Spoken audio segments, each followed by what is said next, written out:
And following Dimitri on Turkey and Alan on Syria, Radio Free UK are now pleased to present Pat Condell on Europe. This is an item from Pat entitled Europe's Last Chance.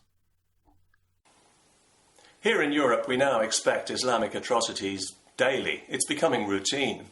And nobody's ever surprised when the police and the media pretend they're motivated by right-wing extremism or mental illness or anything other than Islamic jihad. Nor are we surprised when the actual motivation turns out to be Islamic jihad again and again and again. Do you think we're becoming cynical? Europe's politicians are out of control, and one in particular is out of her mind. German Chancellor Angela Merkel is importing war into Europe, and she knows it. We all do. You'd have to be blind or stupid or progressive not to see it or not to want to see it. Recently, she again refused to reverse her disastrous open-door policy to the Muslim Third World, despite a recent spate of almost daily terror attacks in Germany. And this is worrying news for the rest of Europe, because we're all threatened by this woman's madness. The unelected president of the European Commission has made it clear that open borders are here to stay, no matter how many people are murdered by Islamic terrorists crossing them at will. And we know in advance that the victims of the next atrocity will be innocent members of the public, as usual, not the politicians who've enabled the invasion, nor the journalists who've sanitised its consequences. It won't be their families that get ripped apart and have their lives destroyed.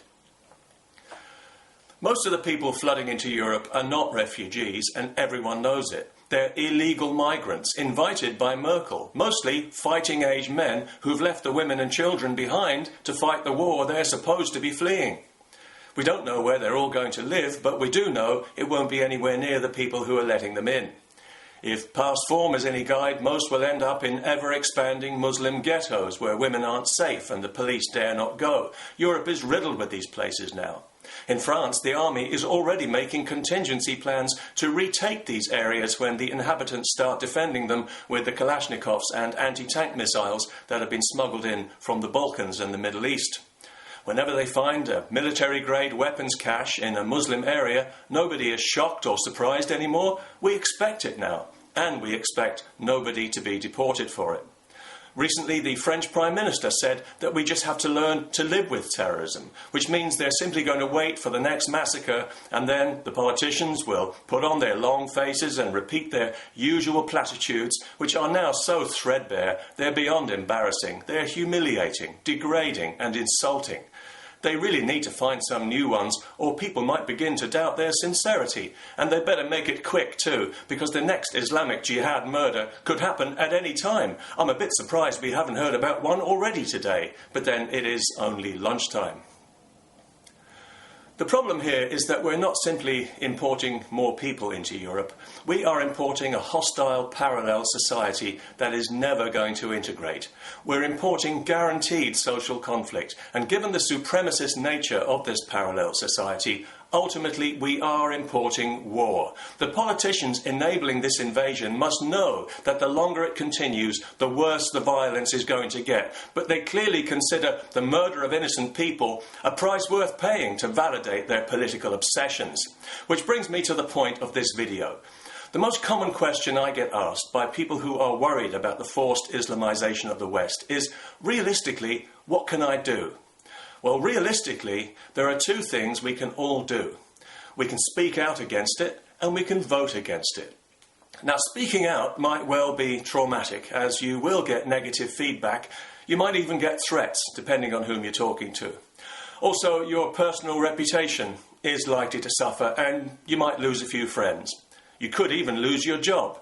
And if you live in Europe, there's a chance you could be arrested and prosecuted as a criminal, as has happened to people in several countries. And that kind of vibe is not for everyone. I get that. But everyone can vote. And Brexit showed that we, the people, do have the power to change our society's direction if we focus together with intent and use that power. The politicians running Europe have no intention of changing direction, and they need to be replaced urgently by people who will. That's not going to happen by itself.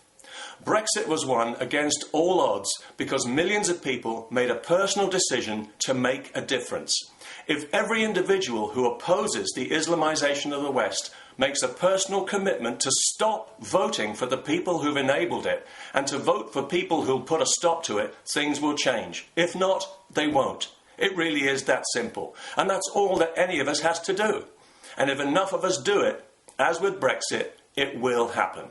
And if you feel that you can afford to speak out as well, without having your life destroyed, that would be great. And the fact that I'm even having to say those words should tell you all you need to know about what's wrong with our society. An arrogant PC political class that thinks it knows best for everyone is the tail that's been wagging the dog for too long. It has twisted our society's liberal values around and turned them against us, and is now leading us by the nose into a violent dead end. It's time for the sane, common-sense majority to take back control before it's too late. And if this generation doesn't do it, it will be too late, and our children and grandchildren will be condemned to a society significantly more dangerous, less civilised and less free than the one we were lucky enough to be born into. That is some legacy. A society riven by permanent war, with knifings, shootings, suicide bombs, car bombs and machine gun massacres taken for granted. And it will be our fault because we can see it coming, even those of us who pretend we can't. We are not helpless here. We have a duty to put a stop to this madness, and we have the power. All we have to do is use it. Peace.